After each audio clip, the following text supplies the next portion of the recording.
세 분 어서 오십시오. 안녕하십니까.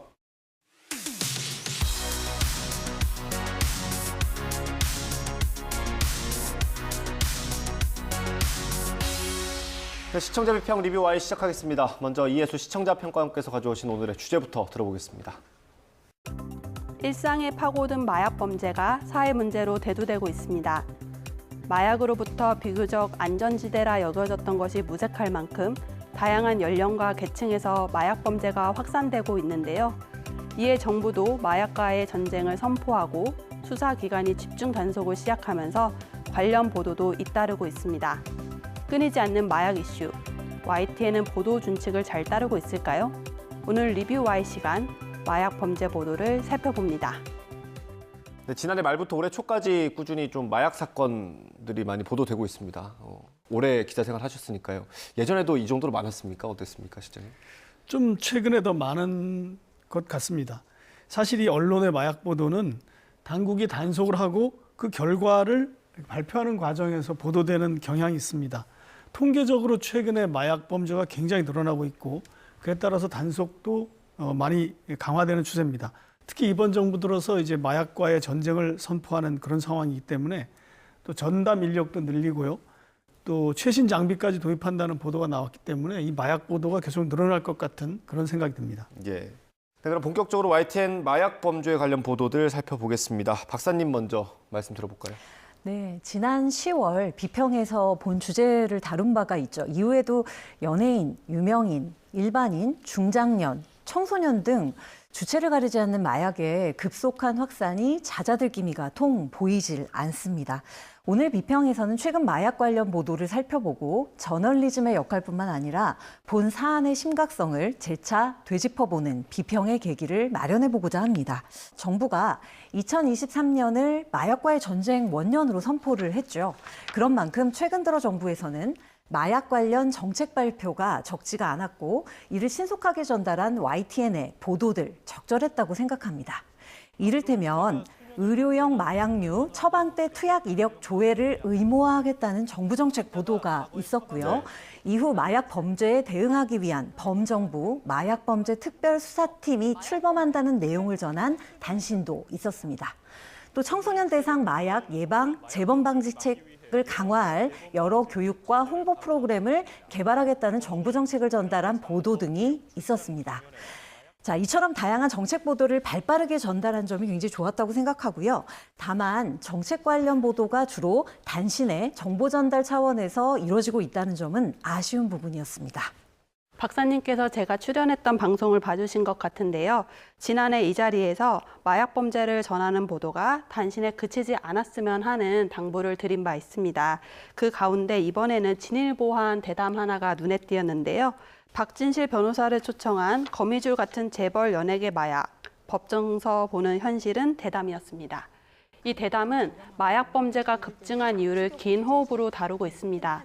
그동안 많은 진단이 저성장 사회에서의 우울감이나 불안이 마약에 의존하게 만든다거나 디지털망을 통해서 유통이 교묘해졌다거나 등에 맞춰져 있는 반면에 해당 대담은 새로운 시각을 던져주어서 유익했는데요. 그 외에도 특정 연예인만의 마약 범죄에 집중하지 않아서 굉장히 좋았는데요.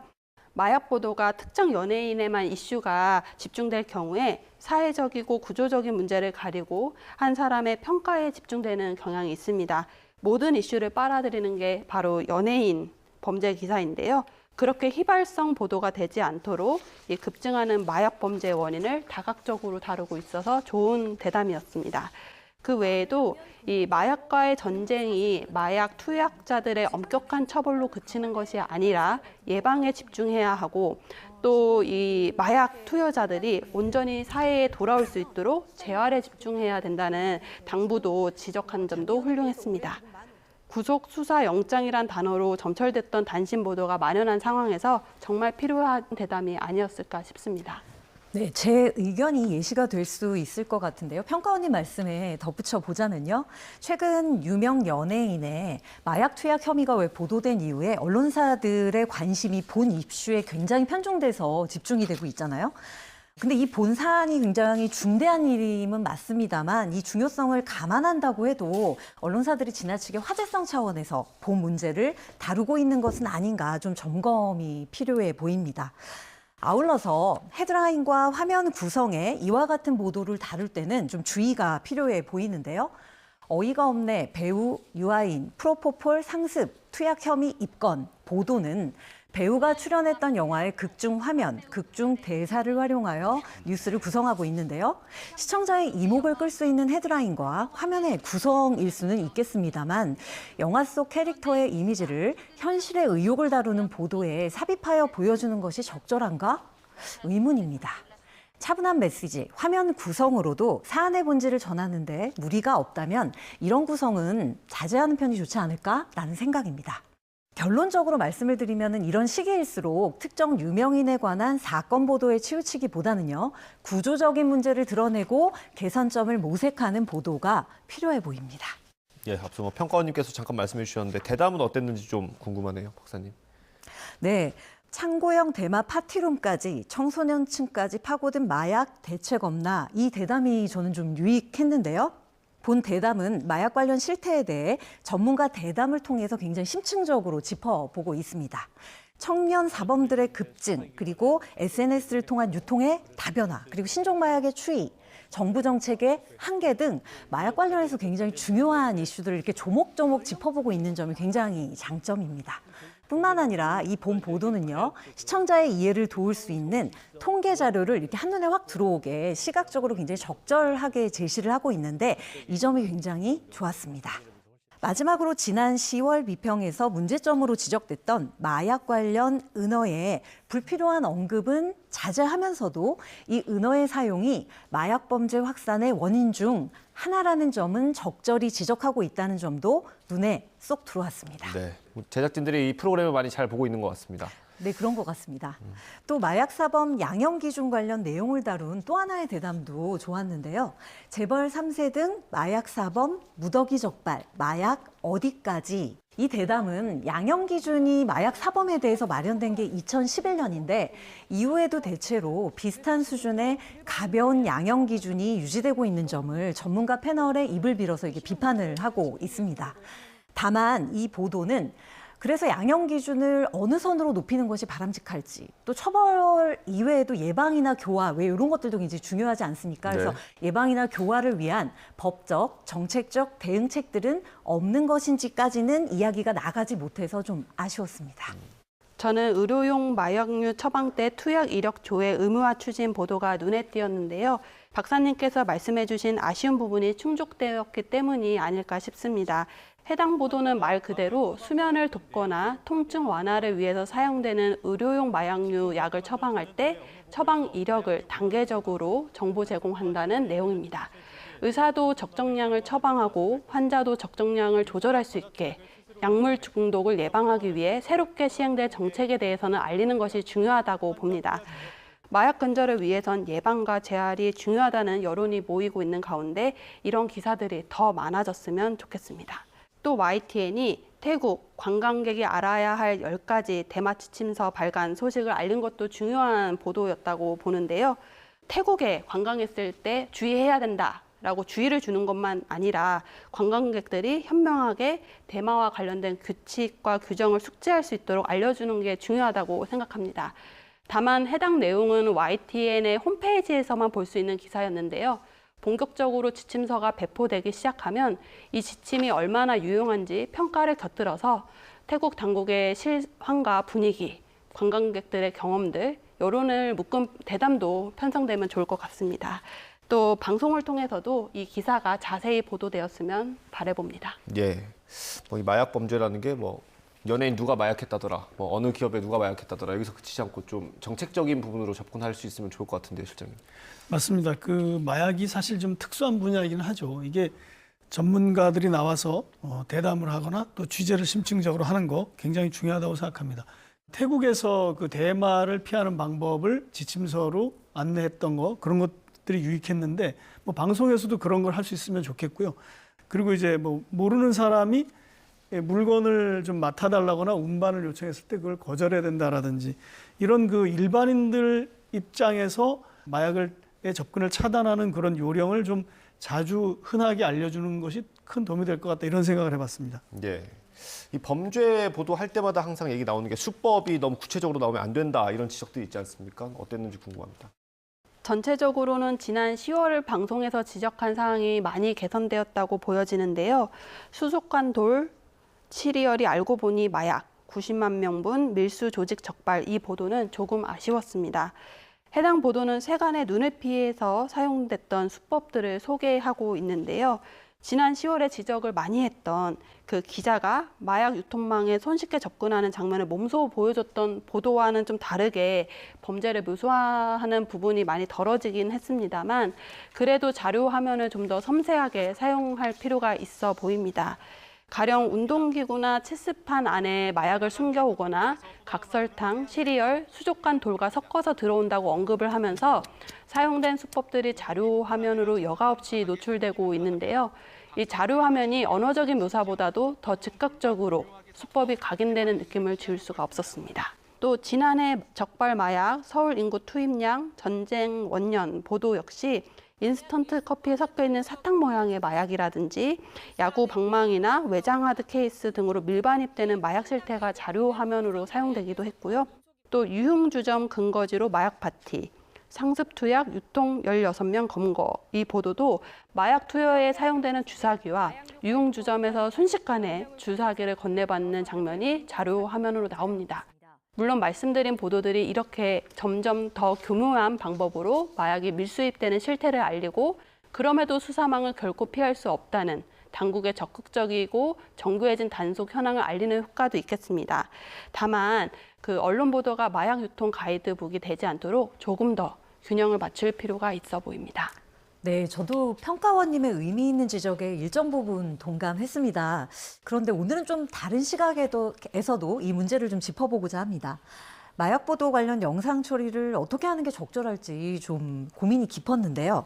불필요한 호기심을 자극하거나 모방 범죄를 일으킬 수 있는 그런 요소들을 최소화하는 것이 중요하다는 말씀 적극 동의합니다. 하지만 역으로 과도한 화면 흐리기, 왜 흔히 블러라고 이야기하죠?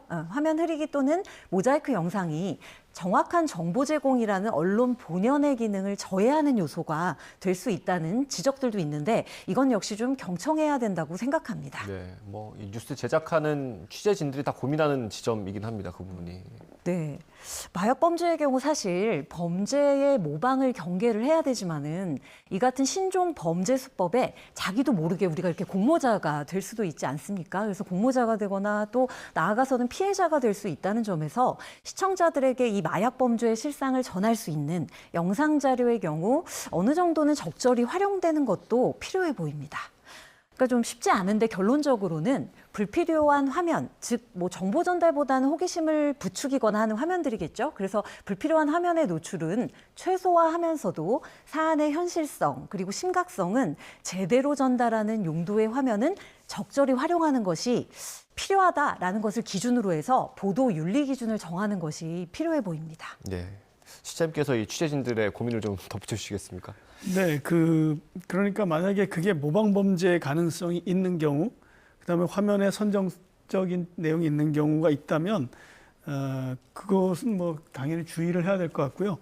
만약에 두 개를 선택해야 된다면 좀 침착하게 그런 어떤 선정적인 내용을 제거하는 게 맞다고 봅니다. 그래도 뭐 충분히 전달될 수 있다고 저는 보고요. 제가 하나 이제 두 분 말씀을 들으면서 생각한 거는요. 이게 취재 현장에서 보면 아까도 말씀드렸듯이 단속의 결과를 검찰이나 경찰이 홍보하는 과정에서 실적을 알리는 과정에서 이게 보도가 되는 경우가 많은데 그러다 보니까 이런 식으로 흘러가는 경향이 있는 게 사실입니다. 그래서 저는 이제 취재할 때 아무래도 그런 것을 감안해서 보도를 해야 되고요. 또 자칫하면 이제 반복적으로 보도를 하게 됩니다. 뭐 오늘은 뭐 어느 지역에서 단속을 했는데 그 다음 날은 또 어느 기관이 단속을 했더라. 그래서 뭐 계속 보도를 하는데 내용은 비슷하거나 수법이나 뭐 시사점은 적은, 수법은 비슷하고 시사점은 적은 이렇게 반복 보도를 하는 경향이 있는 경우도 있고 그런 거를 좀 기자들이 아마 조금 더 주의 깊게 판단을 해야 될 것 같은데 왜 이 마약이 이렇게 갑자기 늘어났고 그동안 단속기관은 도대체 뭘 했나 이런 문제에 대해서도 같이 생각해보는 그런 보도도 필요하다고 봅니다. 예를 들어서 뭐 지난해 적발 마약이 서울 인구가 모두 투입할 수 있는 양이다. 그래서 올해부터 마약 전쟁의 원년으로 삼겠다는 건데, 그럼 그 지난해 앞 기간은 도대체 뭘 했길래 이렇게 많이 늘어났는지 이런 거를 한번 같이 생각해보는 시간을 갖도록 하고, 좀 더 미리 예방하는 방법은 없는지 이런 걸 같이 촉구하는 그런 보도가 어떨까, 그런 생각을 해봤습니다. 네. 알겠습니다. 박사님께서 마지막으로 당부 말씀이 있으시다고. 네, 마지막으로 예방적 차원에서 한 가지 추가적인 요청을 드리고 싶은데요. 사실은 마약 투약이나 유통만큼 마약이라는 이 언어의 사용과 유통 역시 매우 신중하게 다뤄졌으면 합니다. 왜 마약김밥, 마약 같은 드라마 뭐 이런 말들 왜 들어보셨죠? 전보다는 사실은 이에 대한 경각심도 많이 높아졌고 그래서 전보다는 줄어들었지만 이런 용어들이 언론을 통해서도 사용되는 경우들을 아직도 보게 됩니다. 마약이 우리 사회 곳곳을 병들게 하고 있고 그 사회적 병폐가 매우 심각함에도 불구하고 마약이라는 용어가 미디어 시청 같은 즐거운 경험을 대변하는 비유적 표현으로 여전히 사용되고 있는 것이 현실입니다. 우리가 마약이라는 용어를 부지불식간에 일상적으로 사용하고 있는 거죠. 우리가 마약의 일상화, 이걸 굉장히 경계해야 된다라고 지금 이야기하고 있는 시점이지 않습니까? 마약을 사회적인 터부, 즉 금기로 여기는 인식이 확고하게 자리 잡기 위해서는 마약 행위뿐만 아니라 마약이라는 용어 역시 주의 깊게 다뤄져야 된다고 생각합니다. YTN과 같은 중요 언론에서 이런 부분들을 짚어주시면 어떨까라고 생각합니다. 네, 알겠습니다. 오늘 리뷰 Y 내용 정리 한번 해보겠습니다. 이것만은 꼭 시간입니다. 평가원님부터 한 줄 요약 들어보겠습니다. YTN 마약 범죄 보도의 저변을 넓혀라. 과거에 비해 마약 진입 장벽이 낮아지면서 마약류 관리에 관한 법률을 단속과 처벌에 초점을 두었던 것에서 예방과 치료, 재활을 강화하는 방향으로 개정하는 법안이 발의됐습니다. 언론도 발맞춰 보도 내용을 다각화해야겠죠. YTN이 국가 차원의 대책을 발빠르게 전하면서 치료 정보와 전문가의 의견, 성공적인 재활 사례 등을 모아 보도해 주시길 바랍니다. 네, 이어서 박사님 한 줄 평 들어보겠습니다. 네, YTN 정책 전달자를 넘어 정책 조언자로. 우리 사회 마약의 확산은 매우 안타까운 현실입니다. 하지만 이와 함께 최근 들어 마약에 대한 사회적 토론 역시 여느 때보다 활성화되고 있는 시점이라는 생각입니다. 이런 맥락에서 YTN은 단순한 정책 전달자를 넘어서는 좀 더 적극적인 역할을 담당해야 한다고 생각합니다. 심도 있는 콘텐츠 개발, 긴 호흡의 연속 보도 프로그램 등을 통해 현명한 정책 조언자로서의 역할을 맡아주시기를 당부드립니다. 네, 알겠습니다. 오늘 리뷰 Y 순서 여기서 마치도록 하겠습니다. 세 분 오늘 말씀 잘 들었습니다. 감사합니다.